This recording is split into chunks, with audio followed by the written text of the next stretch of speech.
please welcome our panel.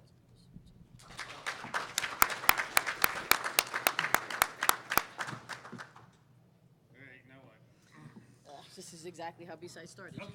You want me to right, this way every meeting starts. And then I don't give anybody a chance to do it.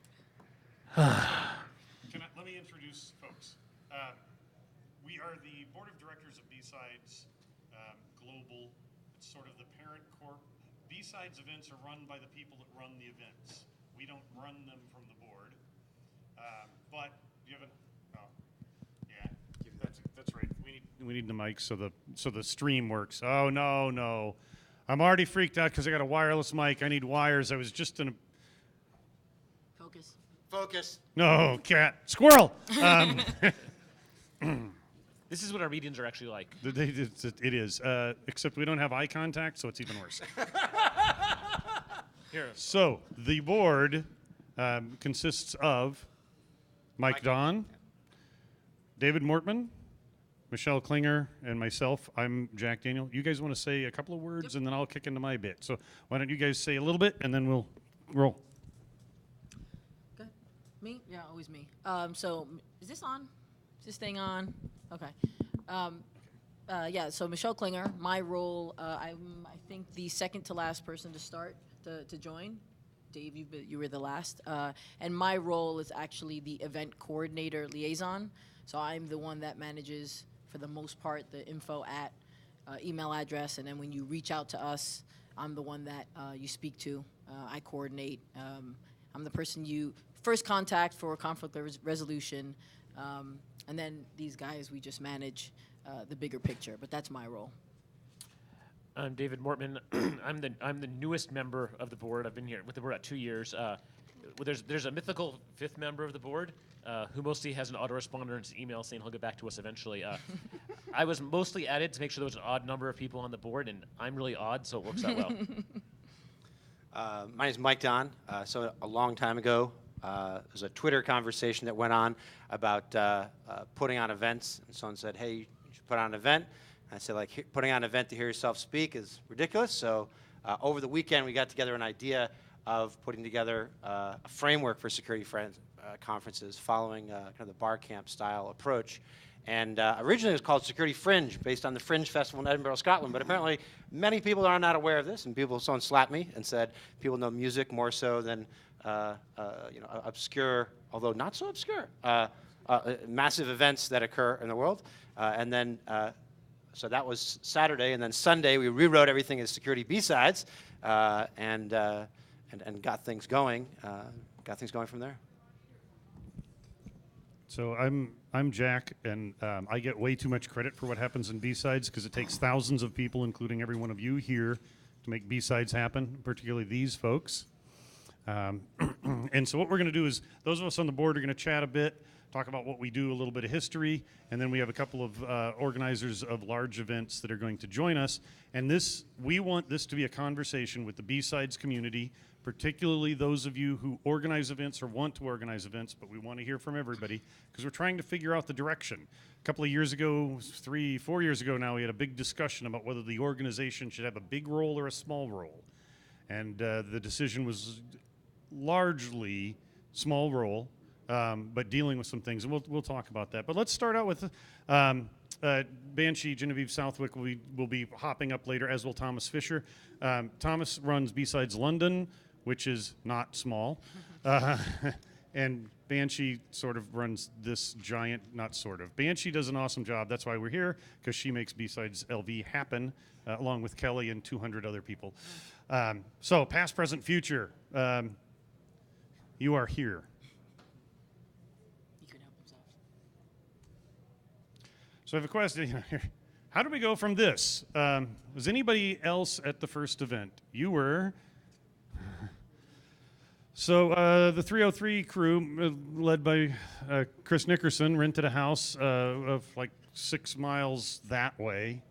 And the air conditioning didn't work so well, and so we ended up taping garbage bags over the windows and doors to control heat and putting stand-up air conditioning things. And then we pulled this off. We had some great content and conversation. Some amazing things happened. And one of the keys was this chill out space, also known as the kitchen and living room. And some great panels. The first one was not without incident. The squirrel is too long a story to tell sober, but we actually had a fire and we did almost burn down. We left one person in the house. The last thing that was said is, just don't burn the house down. It took about a full day to get the smoke out. Turns out, if you have a big spool of electrical stuff with power for something like an air conditioner running through it, you shouldn't take a door off, a heavy wooden door, set it on top of it to compress the field down, and then let the door burst into flames. Turns out that's bad. So anyway, Whoa. At least not intentionally. so this is us. This is event number 271 globally since July of 2009. Today is event 272 is happening in Prince Edward Island in the Canadian Maritimes. They didn't think that people were, if they were still in there. Anyway, 272 events. As of today, Bsides events have been held in 94 unique cities in 25 countries on every continent except Antarctica. The growth rate is amazing. The first year there were like 5 or 6. In 2014, there were 60 events globally. Last year, we closed out at 62. Bare minimum of 64 this year, but as a lot of them stand up quickly, I wouldn't be surprised if we hit 70 events this year. There will be at least 12 new B-side cities in 2016. The green dots are cities that haven't held events before. A couple of these are very recent because I did this and then drove here.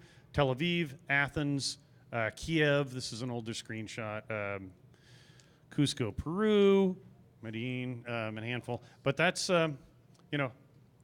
something happened. As I say to my, Yeah, Belfast is not on there. Yeah, this is an older screenshot, sorry.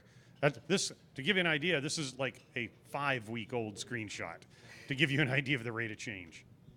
So a global organization, the mothership, who we are and what we do. So I'll start with what I do, which is I kind of play backstop to Michelle. She does the bulk of it, and she's the one you want to talk to. You need to keep her in the loop if you're running an event, even if it's your 5th or 6th year. Give Michelle a heads up, dates and things, and between us, we make sure that that we add it, to the Google Calendar, and she keeps the front page of the wiki up so that people can know where to find things. We do coaching and mentoring. I'll let Michelle talk about that because she's amazing at that. And then we do conflict resolution. Big C. And the conflict resolution varies dramatically. Sometimes it's just helping people figure out how to do a transition. Sometimes, I don't know if you've noticed this, but sometimes there are people in the hacker community who are kind of interesting to work with. And every now and then, little bits of drama happen. We're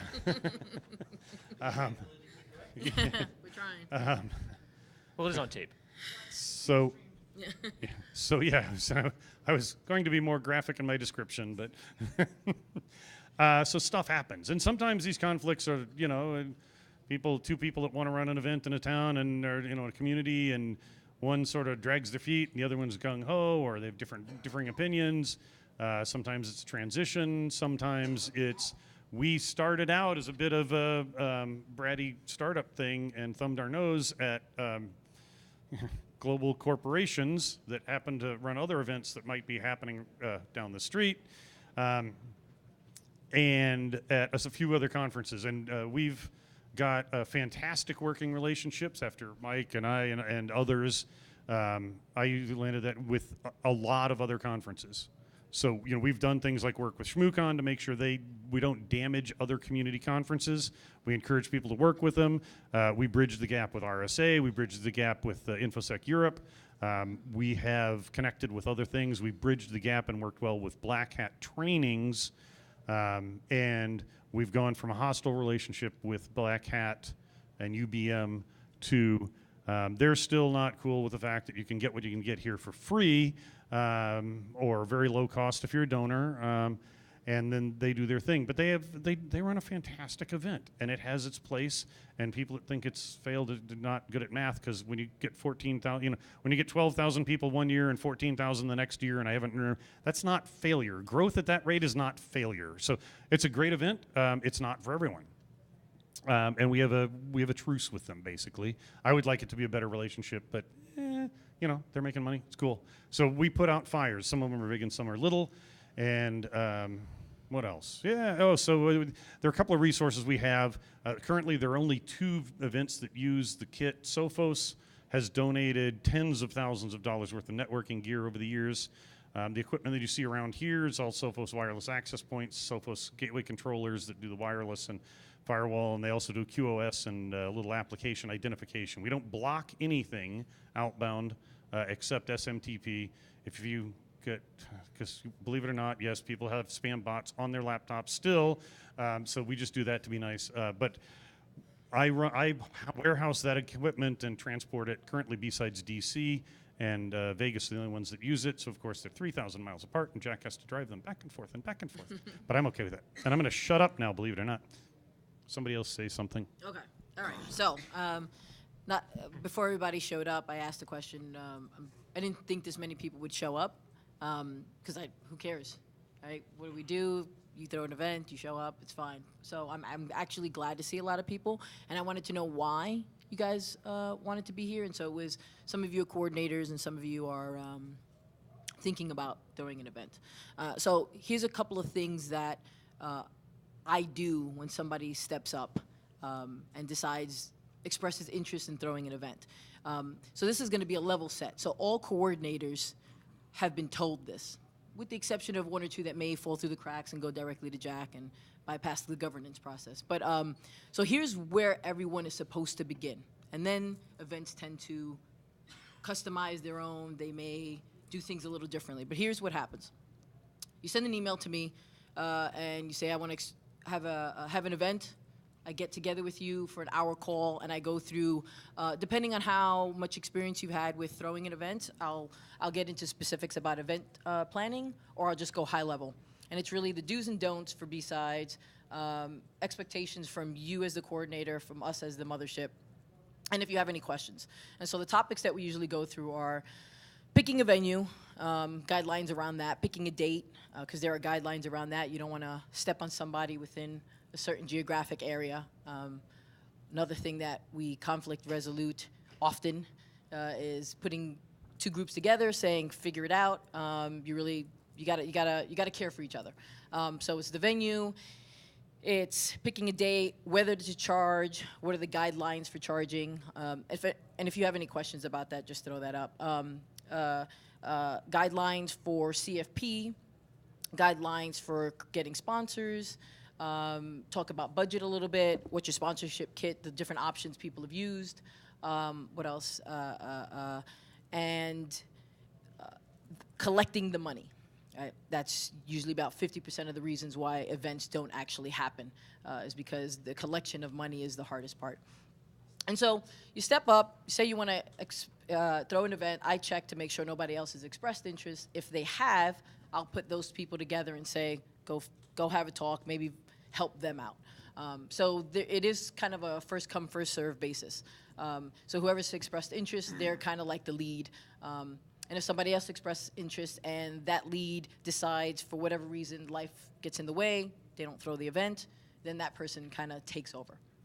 So those are the topics, so we're all on the same page. Now, here are the do's and don'ts. First, don't. First, must have. The CFP process, the call for papers, must be open.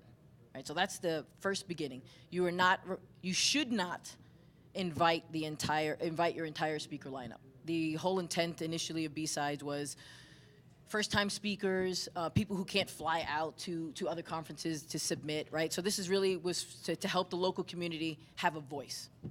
So that's the first requirement. If you want to, invite a keynote, that's fine, but the CFP process should be open. How you vote for it is a different process. We don't care. Online, SurveyMonkey, me, I was a dictator in B-Sides DFW. If I wanted to pick everything, that was up to you. That part's, and again, it can be gamed, of course, but that's the first rule. Second rule is sponsors. Sponsors cannot be guaranteed a speaking spot. That is an absolute no-no.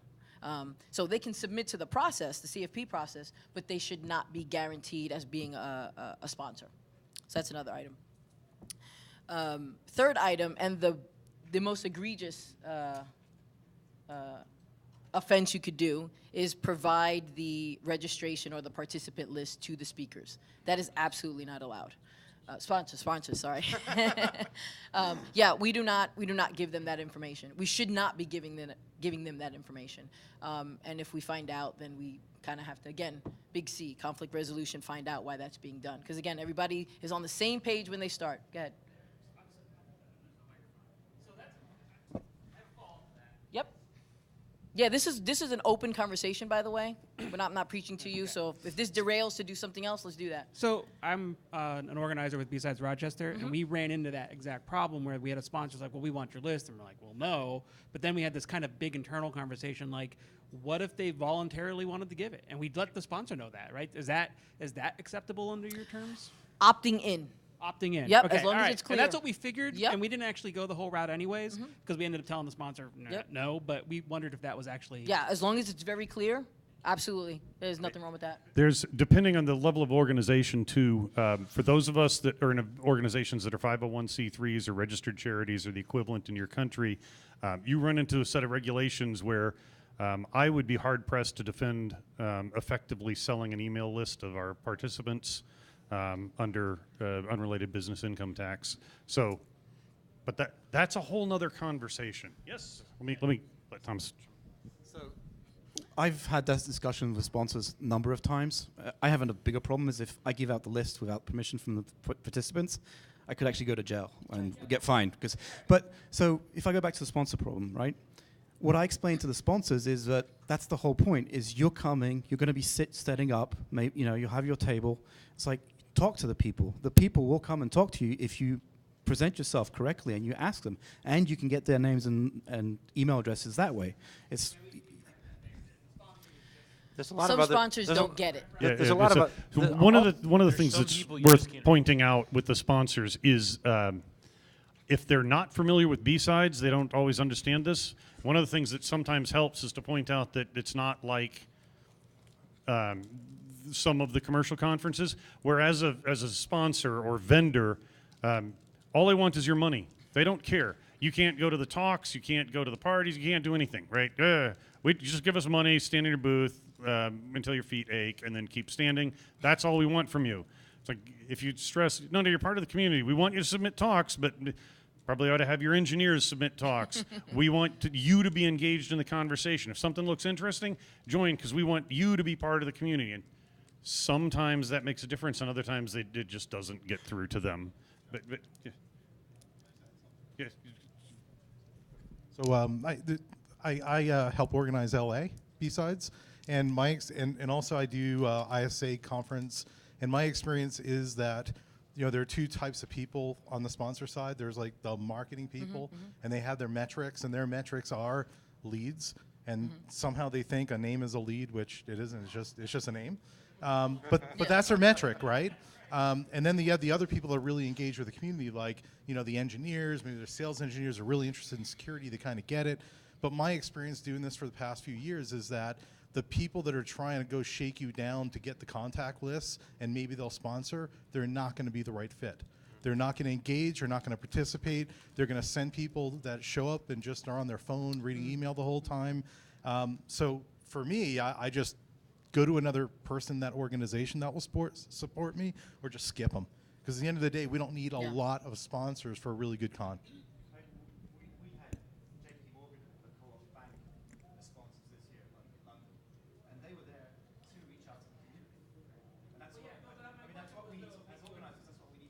He just wanted to find out if it was allowed. Yes.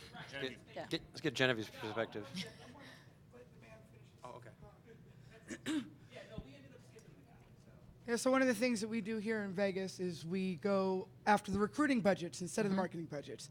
If we have a contact in marketing, we'll say, yeah, this really isn't a kind of marketing kind of conference because you're not going to be allowed to sell anything. You're not even allowed to present that way because we're a 501c3. Think of it as a CPR or an NPR or a PBS ad, right? You can say what your mission is, but you can't talk about your product or your sales. Yeah, So put us, what? Yeah. Yeah, we get the HR budget or the recruiting budget because they want to come meet the engineers that are looking for work and maybe poach somebody from Tenable because they know that Jack's the best at what he does. Yep. I mean, they can't poach Jack, obviously. But we found that that's a better approach than going to, say, some of the other companies that say, well, so when do I get your email list? Which is almost anybody that we deal with in marketing. So, yeah, just consider going after HR and recruiting budget instead. That has been super successful the past 2 years. Going after the tech systems and XYZ, name the list. That is, I can't believe how they just want to throw money at you just to be there. 'Cause you're doing I want their you job to for keep them. going because you're doing. I just want to point. Yep. If you're not aware of this, there's a 2-day track here, Higher Ground, which is a career development track. It's not just about recruiting. Pop your head in. It's over there, right, straight across, and see how much activity is driven and the companies' names that are in there that are interested in spending money here for recruiting. And think about that for your event. Yeah. And it does depend on your community, right? It's easy to target San Francisco or here when everybody comes here. That's not going to work in every community, but it's worth an angle. It's absolutely. We couldn't do what we do if it weren't for recruiters. I'll point out that at least one of the vendors here on the floor,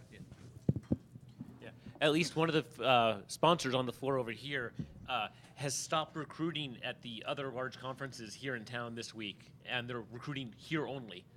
Because this is where they're finding the talent. So word is getting out, at least about some of the B-Sides events, that if you want to recruit, you come to B-Sides, not the local other events that it's often paired with, because the people who they want are coming here. How does that change the dynamic of who shows up from the sponsor and what they might get or experience? Do you set them up differently? What do you mean? So usually in a table, you know, but do you find that it's not really like you might get sales or engineers? Do they send recruiters and do they want you to help facilitate people that are available? You could repeat the To question. speak to the recruiting and make it personal for the people that give me a paycheck twice a month. Our vice president of HR was here yesterday. Our director of talent acquisition was here yesterday. We've had 4 recruiters here, including our lead recruiter. We also have had some of our developer team come in, but they're not working the event. We've had a couple of our sales engineers come through, one of our strategists, and so It depends. like a lot of other companies that are here that you've seen the names at B-Sides all over the place. I work someplace that gets it, but yeah, you do see recruiters, you know, and if they understand what's going on and you tell them you actually want them to be part of something, and if there's a talk they want to hear, go see it. It's the conversation you have to have with them. Right. But, I yeah. mean, just look around the floor out there, and you'll see there's a bunch of folks out there who don't sell security products. Right. I mean, they are here purely to recruit, and they are. Yeah. They have HR folks, they have hiring managers, they have recruiters out there, because that's what they're. Yeah. Right. To vet. The culture. Yeah, So yeah. if you want to consider working there, it's like, yeah, but what's it like working as an Yeah, engineer there? yeah. So they can explain to you what the culture is like. But, you know, So yeah, you get very different people than even are showing up down So, the street. so this is a good segue into setting expectations. So, for those that don't know or expressing interest, know nothing about how B-Side starts, the mothership does not determine what events take place. So we don't look at the map and say, hey, we're missing an event here. It's whoever decides to step up and say, I'm crazy and I'm going to plan this event. That's literally what it is. Though and we so- have said we need to have one in Antarctica. So Yeah, if we there's a have said volunteer, that. please. So some people email the mothership and say, hey, actually we just got one yesterday and says, hey, you know, there's not an event here. Maybe you guys can consider it. And I'm like, no, that's not how it works. If somebody steps up to do it, then it will be done. And Michelle, And- what was that city? I don't fucking know. Okay. Wait, The response, wait, which hey, is, there's- that's a great idea. You should go do that. So now to that point, because everyone with that base guideline I gave earlier, everyone sets up their event their way, right? So they should know what the local community needs, who to reach out to.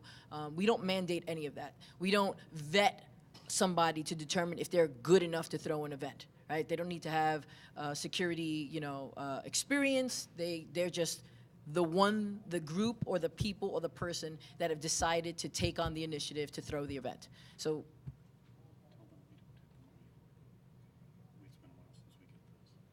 money? Oh. Yeah, the people. Yeah. No, I was going to get to that. So to this point, it depends. So how that whole situation's set up, how do you, what the agreement is with the vendor, that's all dependent on how they do it. Yep. No. Yeah. And it also depends on how big your team is. At DFW, we basically were just a two-man team for several years, and we did everything. So we may not have had the time to hold the hand of those sponsors, the recruiters, other than tell them there's a shit ton of people here that you can hire, come, and they've done pretty good. So the mothership really does nothing.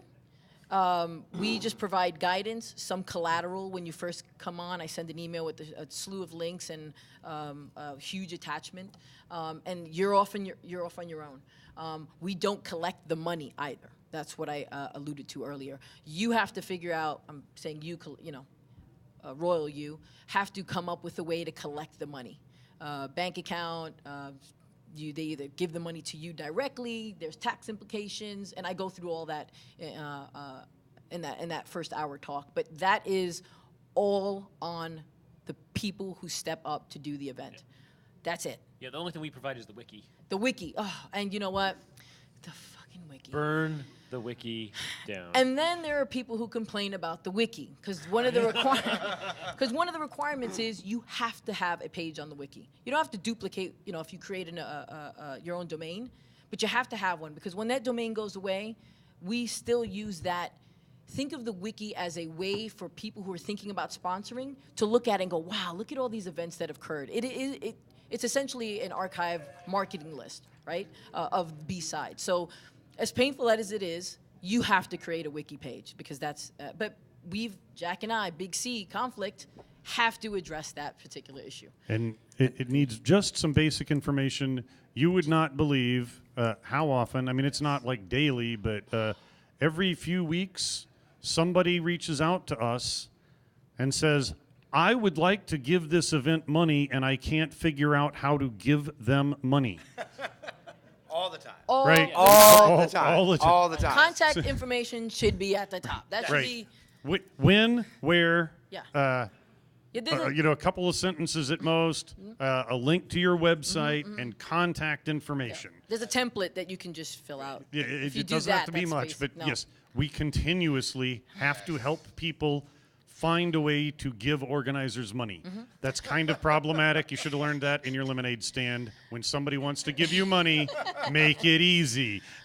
So other than that, so people, then I keep a running list of all the events and contact information and run the wiki. And so one of the things and now I'm going to toss it over to Mike, but a lot of the things that have come up, hold on a second, regarding the contact list, this potential agreement that we're thinking about, the wiki, all of these things that come up that seem a little bit boxy or legitimate or actually have our shit together, those come up because we've had to address the conflict. So anything we talk about, perfect example, somebody steps up, says, hey, I want to throw an event. And after a couple of months, if I don't hear from you, I'm going to reach out and say, hey, no pressure. You still planning the event? No, I'm not. Oh, okay, no, but somebody else stepped up. They're interested. But that first person created a ton of accounts, Twitter accounts, domain name, right? Just because they were preparing. Now, okay, it's time to hand those off. They don't belong to you, right? It's the community's argument. That's mine. Those are my accounts. I'm going to do it. I don't want somebody else to do it. And now Jack and I have to mediate that. So one of the things in the conversation that we have is, hey, guys, understand that if you choose to no longer do this event, it's not yours. You got to hand it off. So a lot of the things that we talk about and that Mike's going to bring up is because we've had to address it. It's been a problem, a lot of infighting, stuff like that, fighting between bordering cities. So we're trying to figure out a way to be small business, small government, but then people are asking us to be big government. And so this is where we're at, and this is kind of why we decided to do this. And so I'll throw it to Mike. I do want to stress, conflicts are actually fairly rare, but we're at 272 events, and we're all volunteers, and so if we get a conflict a month, and some are big and some are little, that's a substantial burden on us, and we try to keep it structured in a way that we don't have community policing in public, because you know what happens when hackers have a public argument? It's not pretty. Yeah, I think that's a really, really important point. So, like when we think, we were talking right before we got started about what B-Sides is, and it really is a community, it's a philosophy, and it's a brand, right? And these have evolved and changed over time. And when we got started, the very first thing we did was we put together a wiki, which we now wish we never did, the kiss of death, right? This terrible, terrible wiki that we're tied to. But we all started with the idea that none of us know how to put on an event. So let's collaboratively add content.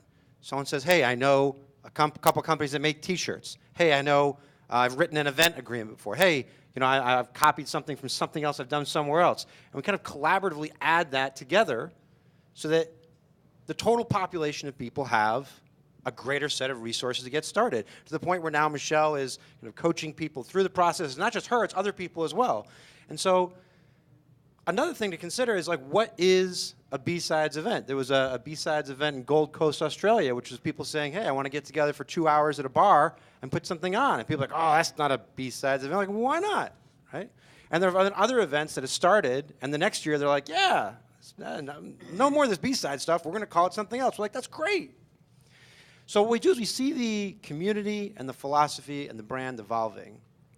And ultimately, I think we'd like to just continue to see that evolve, right? So the only reason why I think we all got together was because a lot of people started looking and saying, hey, we're looking for guidance or whatever it might be, and we don't even think we provide that guidance. I mean, we would just basically provide, call people up and say, hey, sounds like you two have a problem or something like that. A number of things have come up over the years that really have potentially put B-Sides in a position where it could have burned down altogether as a brand or a philosophy. People saying, hey, I didn't like the way this sponsor treated me, so I'm going to go out and publicly out them, and then maybe they never want to contribute to other events again, right? There's a ton of things that have occurred. So one of the things that we want to raise as a possibility is that maybe B-Sides as a philosophy and a brand has outgrown, the org from this perspective, right? And maybe, it becomes the community that handles conflict mitigation, and it becomes the community that addresses and triages issues that arise, and becomes the community that addresses these types of things. And we just continue to add that shared set of knowledge to the wiki, that if we're looking at something like a sponsorship kit, it's just as much as important as maybe an event agreement, as just as important as something else that someone might contribute. So we want to start that conversation going about how the organization kind of continues beyond a set of people. That being said, there's implications of that, and I think Jack keyed off to one of them, right? If Michelle wins the lotto and goes off to Tahiti, who's going to be calling the events to help walk them through these things? I think it can be the community, but I think what we need is, for that to occur, we really need people to stand up and say, I'm going to help out in these different areas. And that's occurred considerably in the past. So we're going to kind of start that conversation going and look for anyone that has thoughts or ideas. So if anyone does, we're looking for you to raise your hand and contribute ideas, because that's how the whole philosophy of B-Sides continues. Yeah, I mean, I would say that the conflict resolution piece really falls into two large categories. One is just, what's the wisdom? Like, what have you learned from having other organizations, other conferences that you've helped organize? Like the question about how do we communicate well with sponsors to understand about sharing, attendee lists. Like, this is a known problem space. We've dealt with it before. We can help out. The other one is really being, and this is where I tend to have most of my involvement these days, is as being the four of us being somewhere between disinterested and uninterested parties in the conflict at all. Like, there have been a couple instances where there was two different groups in the same city who are fighting over who gets to put on the event, neither of whom necessarily were making any progress. We don't care. I don't care who you are. All I care about is, it's really plain dad. I have a 6-year-old and a 14-year-old. And half of the conflict resolution is just saying, really? Talk it out. Yes, there's a lot of times when we get pulled into the big ones, it's the lack of adulting. There's a lot of ego, unfortunately. That's a shock. In this crowd? Yeah, there's a lot of there's something that happens when one becomes a coordinator. There's a lot of I manage my team really good with lots of weaponry, but what happens? There's a power that gets bestowed on someone. They feel this influx of power, and internally it starts to fracture. And that's, again, something I bring up. Be aware that you may not agree, so put a good team together or don't put a team at all. And so we're at the point where we're all volunteers. We all have personal lives. We're all burnt out. And the idea of trying to become more structured, we're not going to please everybody. There's always going to be a set of coordinators or people who have what they think B-Sides should be. It's going to get ugly as we try to, quote unquote, fix things. So we're looking to walk away and let the community commute. Yeah. One thing I have to say is that even when we've gotten pulled into these, adulting situations, it is because the people are really excited and passionate about doing an event, and it really turns into they just want someone else to help them, reach a resolution, and then they walk like adults. I mean, that's the great thing. I want to stress one of the reasons that we try to solve these problems quietly. It is because thousands, at this point, it's safe to say tens of thousands of people around the planet are part of this community, and bad press travels a whole lot better. We have built communities, we have built friendships, we have Brands. people that are close. My B-Sides family is closer than my real family, except for my wife and kids, right? And that's not bullshit. That's absolutely true. Now, when something gets a little ugly and starts to get uglier and goes public, that damages the work of thousands and thousands of organizers and volunteers. It makes it harder to get sponsors, makes it harder to get speakers. And so we've been walking this tightrope of how we control this without being too controlling. And one of the things we've done trademark. Mike has gone through the trademark thing, and that's contentious. That means lawyers. The draft, for those of you who've seen the draft, that's with us working for 7 months, taking the lawyer words out, and it's still a lawyer document. So that's the real challenge. We can throw it to the community. For those that have been part of this for long enough, you might remember a couple of incidents that happened where the community policed things. Over 124 emails in 24 hours on one of the mail lists. So we're kind of hoping, and there might have been a few raised tempers, as I recall. I was measured the entire time. Yes. Well, you always I want to go back to the first question over here. I was wondering if anyone on the panel could contrast and compare with the organizational structure of Fight Club. I'm sorry, First we can't rule. talk about No. it. Yeah, rules number 1 and 2. Cannot emphasize what Jack said is this idea that that in the early days it was dark, and maybe now we've evolved past the early days, but it's really important that whatever path goes forward, we all learn a bit, we all adopt a greater sense of empathy and humility and collaborate on helping solve problems internally. Yeah, I Gilly really has a want. no, Gilly. Yeah, I really want to. He's been asking for like the half hour. I really want to reiterate that. The reason a lot of these conflicts come up is because everyone involved is so passionate about doing this well. And one of the things that I've learned over the years with various organizations is that it matters so much because there's literally so little actually at stake, which is another reason to keep the conflicts on the quieter side, because in the end, inevitably all the parties walk away, maybe not happy, but at least accepting of the situation, and then they may come back 2 months later and work together really well. We don't want to exacerbate any problems or broadcast those unnecessarily. Yeah, good. All right, so I have two questions.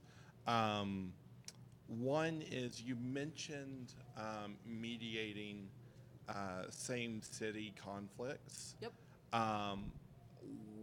What are kind of the guidelines around, or what loose rules do you use for same city? Is it based on like demographics, or is it based on You're talking about geography, or when someone wants to throw up a city a B-sides event in X city, yeah? Okay. So and Yep. maybe someone else wants to run like a event. neighborhood, like a county next door. Yeah. There is actually a guideline for this, which is I give in the first. So there's two pieces to that. There's one, starting a B-sides and picking a city.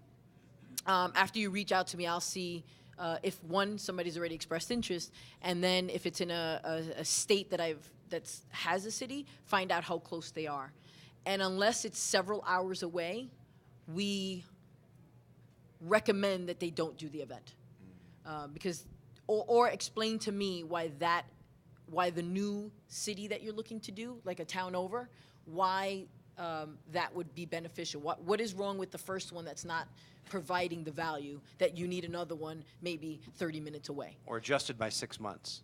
or adjusted polar opposites of the calendar. So that's guidelines. Again, we really don't have enforcement, so we're not going to say no. We're just going to say, here are the guidelines, work it out. Then the other piece is when you hold the event. So like he said, polar opposites of the calendar, and you don't want to pick a date where a surrounding state, not just city, state, is throwing an event. That's basically the loose guideline.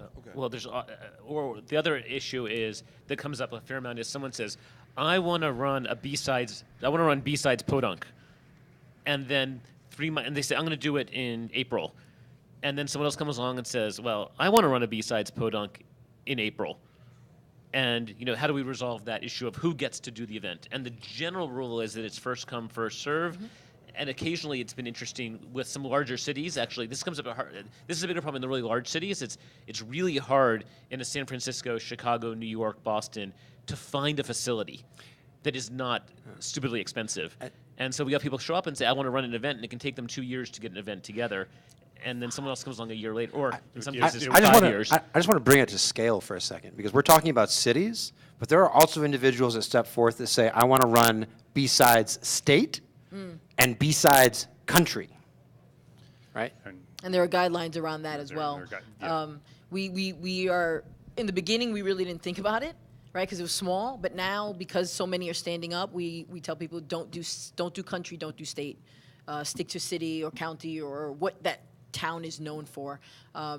Because if somebody else wants to do something in that country or that state, well, you just taken the name, and now they're kind of lost in an umbrella. So that's another guideline that we give. No, I think we'd make an exception for B-sides Antarctica. Let Yeah. them have the continent. But it's worth noting again. This is why we get very wound up about not keeping that wiki page and not telling us as soon as you have a date for the next year, because you've been working on this event for 8 months and you don't tell us. And somebody says, "Oh, I want to do one," and it's 150 miles away, and they pick a date, and you're like, "Oh, haven't heard from the guys in wherever, haven't heard from the woman that runs this one," and so we say, "Yeah, cool, that sounds Have fun. good. Good luck." Good luck. We haven't heard from," and so you shift yours 2 months from when it has been the past 2 years, and then you're like, "Hey, what do you let people tromp on our date for?" It's like, "'Cause we're not psychic." Or your parents. So I'm curious. I think that a lot of people here represent people that have put on events or are interested in putting on events, and there's hundreds more that really reflect that as well. And I think it'd be good to get the word out. But who here is interested in participating with Jack and Michelle and others in triaging these things. Exactly. Because when you raise your hand, we are going to mark you for death. And So you had a question, yes? So make sure that you come up afterwards. I think this is critically important because in order for the community to support itself, we need many, many, many more people like that. Okay.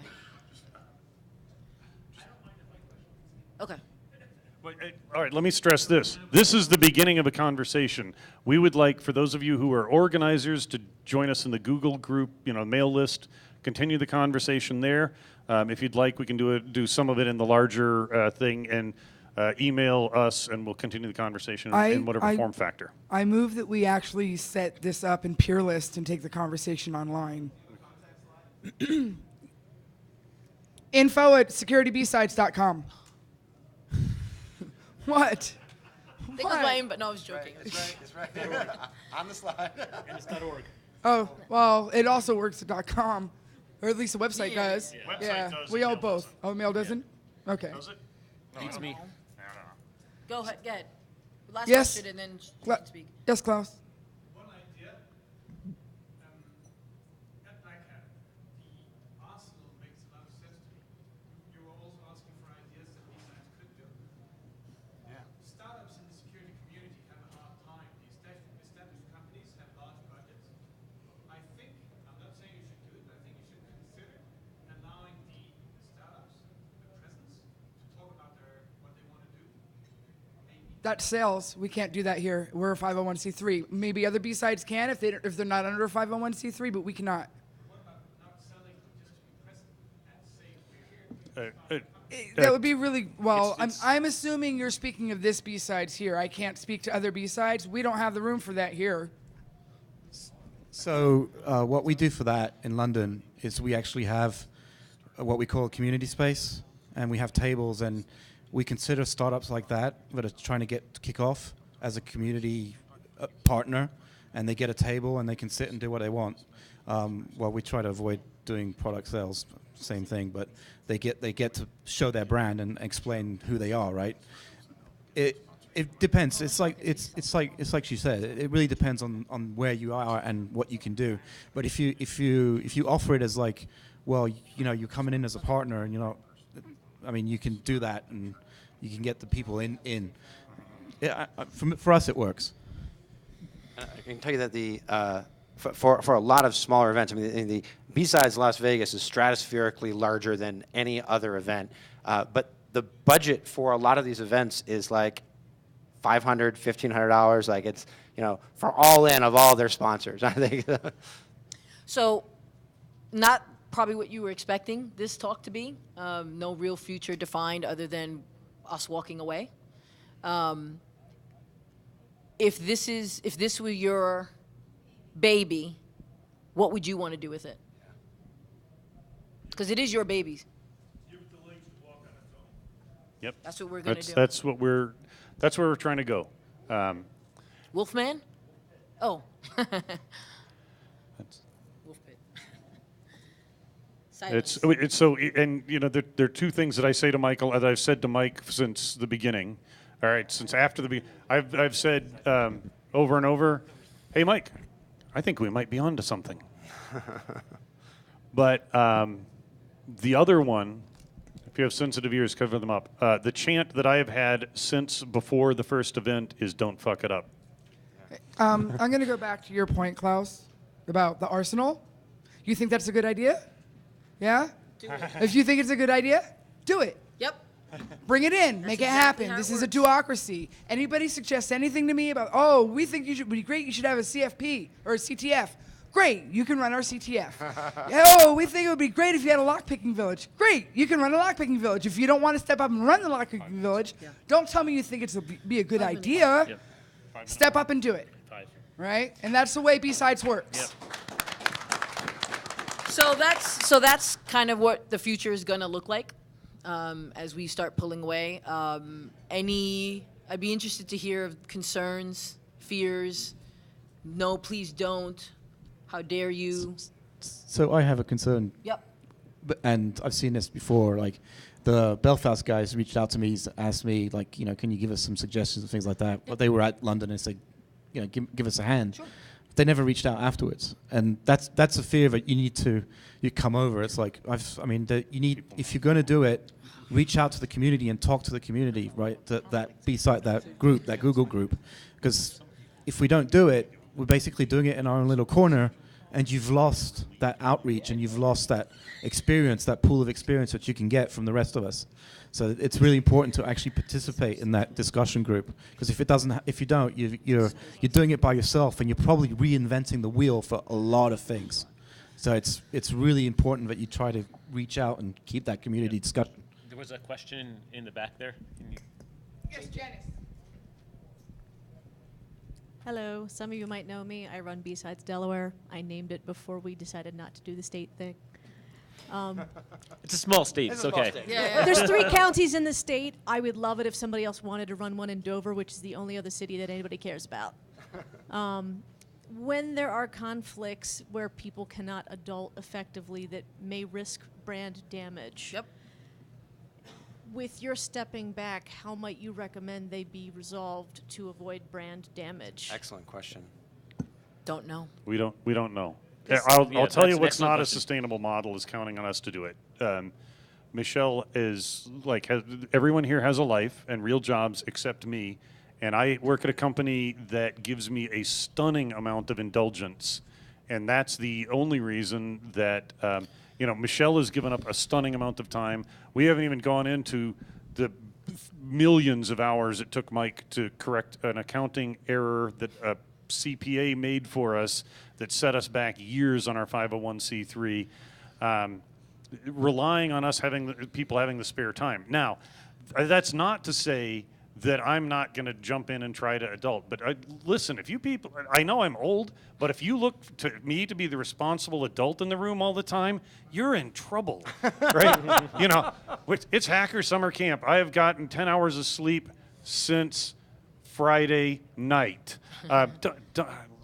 So I can adult when I have to, especially if it lets friends have fun, but we need more people stepping in. to your point, I think the realization is going to have to be made. Everyone's going to have to understand that it may Mad Max it out there. It may become post-apocalyptic, and B-Sides may burn. And then from there rises a new Falcon. Yeah. Phoenix. Oh, fuck. All F's. No, I think that's a really important point, though, is that Yeah, we yeah. Stop. All right. That's our time. We'll be right out there if you want to have more conversations. Subject general.